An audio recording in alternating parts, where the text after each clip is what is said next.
It hasn't been long since Valerie Reynolds had been saved from the cult dedicated to Dr. Harrison, the multi-mother. To commiserate, Samuel Reynolds planned a small celebration. He prepares his special green bean casserole for him, his mother, Valerie, and their son, Lucius. Sam knows that Valerie used to love to eat casserole when they lived in that little apartment on the west side of town. In fact, he figures they should head down there tomorrow, maybe catch a movie. But Valerie isn't up for it. She hasn't really been up for anything lately. And honestly, she doesn't have much of an appetite. Now, within the Scantoverse, the chief has cast off the idea of using Danny the ambulance for any kind of assistance. They won't need any fancy ambulances where they're going. As the Doom Patrol can see, by using a method of travel the chief calls cubing, they are able to slip sideways into the Scantoverse dimension, the dimension of the Scants. Right now, they are following the path of the Plaidstrom, a stream that leads our realm to theirs. And all the while, they are being watched by a strange man in a red cape. Robot Man comments, "Chief, I don't know why, but for some reason, this is kinda bumming me out." Your brain is simply adjusting to the Oriya metal your body is constructed out of. The metal itself has a measurable degree of emotion, but it's nothing to be concerned about. The chief points to the opposite side of the cube. Over here, we have what they call Gots, or the Sea of Frozen Faces in Scantonese. It prevents any Scant from entering the city invisibly by nefarious means. Lucky for us, the contours of our vessel protects from such detection. And behold, Scantaria, city of the Scants, home to malformed ideas beyond the limit of human imagination. Each of the members of the team equip their jetpacks and follow the chief as he rolls out of the cube and into the open air. But not before grabbing something to defend himself. "What are the weapons for?" Robot Man asks. "I thought this was a scientific expedition." "We've got to be prepared for anything, Robot Man. Now, if you'll turn the orange dial on your control belts to setting 8, it will create a radio frequency that displaces us from the Scants' field of vision, making us invisible to them." The team continues to soar above the city, unseen by the Scants. Here, among their hab structures, you'll find a family of Scants enjoying their state-provided nutrient load together. Notice the infant playing with that electric knife on the floor. "That's a bad idea," gasps Space Case, interrupting the chief. "Exactly," he commends. "And look, this one is making art, albeit a crude, abstract form. But the government isn't going to take kindly to that kind of rebellious self-expression. It's a raw, dictator-driven communism here. Wealth and resources are distributed equally among the Scants, decided by the government, foregoing the class system that exists in a capitalist society. And here, you'll find what makes the whole system function: Scant workers, who we will follow into this refinery. Scants take all the bad ideas they acquire on Earth and bring them to refineries such as this one, where the ideas are turned into viscous jelly." However, as the Doom Patrol make their way to the storage center of Uma Jelly, they are met with another group of individuals closing in on the same goal. "Rats!" the chief curses. "It's Dan Scram and his gravity pirates." "Rats! It's the chief!" echoes Dan Scram. "Let 'em have it, boys!" The Doom Patrol fly in to attack while the chief barks orders out behind them. "Evasive maneuvers, Doom Patrol, and unload those laser rifles when you get a shot." None of the team members have time to fully grasp the situation and proceed with their instructions. Robot Man yells out, "I'm crying, but I have no tears. I'm in hell." "Blast it. That Oriah metal is more emotional than I thought. It seems to be reacting to the violence you're committing. Pull back and take cover, Cliff." The chief then circles the room until his enemy is within earshot. "Give it up, Scram. This is my turf." Negative Man overhears this and turns his attention toward the chief and Dan Scram. "I'm not here for the jelly, Niles." Scram chuckles to himself. "I'm shutting you down." Before he can say any more, Negative Man shoots him. The chief calls out, "Negative Man, there's no time to unleash the negative spirit. Go into the back panel of that firebomb and break the circuit." Robot Man gets his arm shot off, and Space Case shoots her weapon wildly in an effort to give him some cover as he goes to pick it up. "Dr. Caulder, there's too many of these goons. I don't know how much longer I can hold out." "Do your best, Space Case." "Negative Man, how are you doing with the bomb? It'll blow any moment." Negative Man turns back to the chief and holds up his hands. They're wrapped tightly, giving no room for him to move his individual fingers, giving him no ability to defuse the device.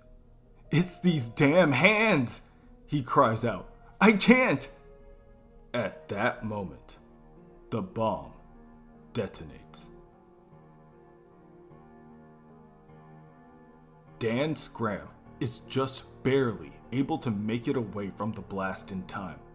He furiously begins scooping off chunks of the Uma jelly off the wall and consumes it. "I've had enough of your crap, Caulder. You're going down with me." "Dan, you lunatic! What are you doing? Man is not meant to ingest concentrated Uma jelly. You'll doom us all." Dan's body bursts out in boils. Then, his proportions begin to distort and liquefy until he's nothing more than an amorphous blob of skin, teeth, and Uma jelly. "What the hell is happening?" screams Space Case. "He's evolving. Evolving is really just a series of bad ideas strung together. When we act on these bad ideas, we make mistakes and often suffer fatal consequences. Over time, species learn from these mistakes and evolve. Our brains and bodies adapting to exterior input, it becomes encoded in our DNA. And since Uma jelly is the most concentrated form of bad ideas in the known universe, consuming it alters biological advancement at an immeasurable rate. By eating the jelly, Dan has caused himself to transmogrify past 3 million years of human revision." Dan Scram's new alien body hovers in front of the Doom Patrol. Now, he's more similar to a psychic squid than any kind of human. Robot Man picks his arm off the ground and smacks Dan Scram across the face in order to buy his team some time. The chief holds up 2 purple packets to Negative Man and Space Case before saying, "Time to act fast. I've got some Uma that I've altered. Everyone, quickly eat these protein bars." "But what's it going to do to us?" asks Space Case. I don't want to turn into something like that. The chief, growing impatient, responds, Nothing I can't reverse, Casey. Now chew! Both Negative Man and Space Case bite down on the Uma bars, and instantly, their bodies begin to tear apart from the inside out as their DNA is reconstructed from the bottom up. The pain is immeasurable. The chief solidified the evolutionary properties of the Uma with a lycanthropic virus from outer space and transformed the two heroes into psychic werewolves, the natural predator of evolved man. And from the looks of it, the gravity pirates are taking off, fleeing for their own good, and not a moment too soon. Dan has unleashed an evolved human brain blast, something Robot Man is vulnerable to, but not Negative Man and Space Case. The chief sicks the two now rabid heroes on his foe and orders them to not only attack Dan, but devour him, down to the very last morsel, while he extracts the Uma jelly, and then zaps the two of them with a reversion ray, returning them both to human form. And they make off with the stash, out of the Scantoverse, and back to the laboratory of Niles Caulder. Two aliens with black overcoats and golden visors are awaiting the Doom Patrol when they arrive. Rizzo and Scorp, nice to see you both.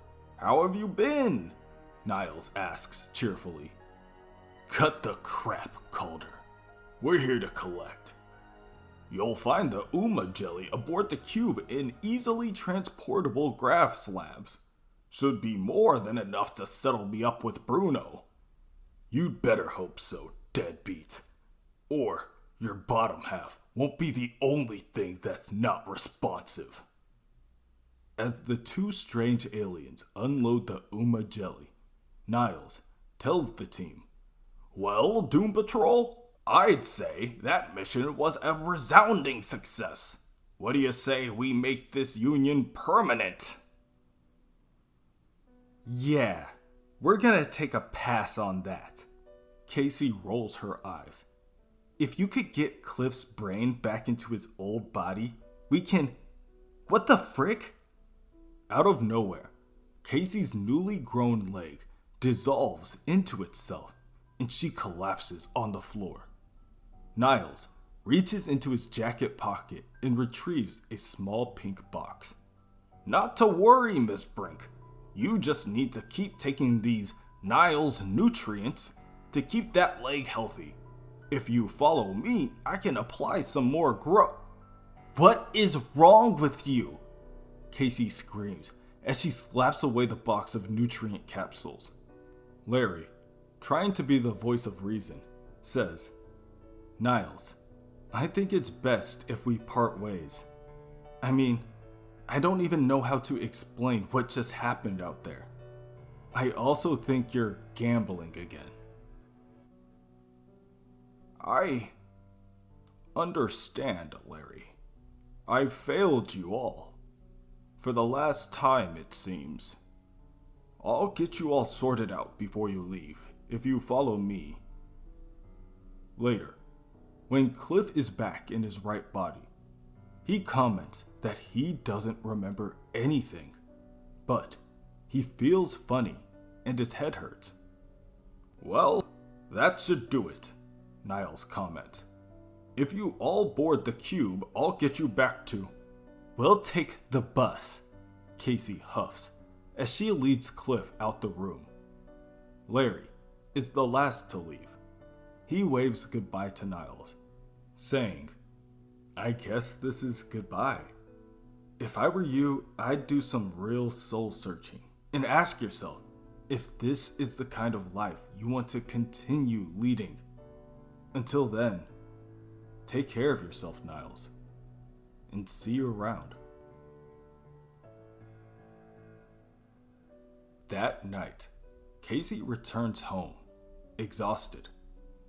She started the day looking for her cat, Lotion, and she ended it with another trip with the Doom Patrol. Obviously, things didn't go as planned. She shuts the front door behind her, completely unaware that she is being followed. By Lotion, nonetheless. But a Lotion that walks on two legs hides its body of fur under layers of dark clothing. It contemplates following after Casey, but ends up changing its mind once again. Elsewhere, at Blake's supermarket, a supervisor goes to check on one of the stocking employees. "How's it going, Chad?" "Good. Almost done getting this new product on the shelves." Interesting name," comments the supervisor. Sure is. Sure is a lot of it, too. What does it do, Rich?" "Well, Chad, I think it's supposed to make everything better." "I could use some of that," Chad sighs as he finishes stocking the last box of shit. "Me too," Rich agrees. "Me too."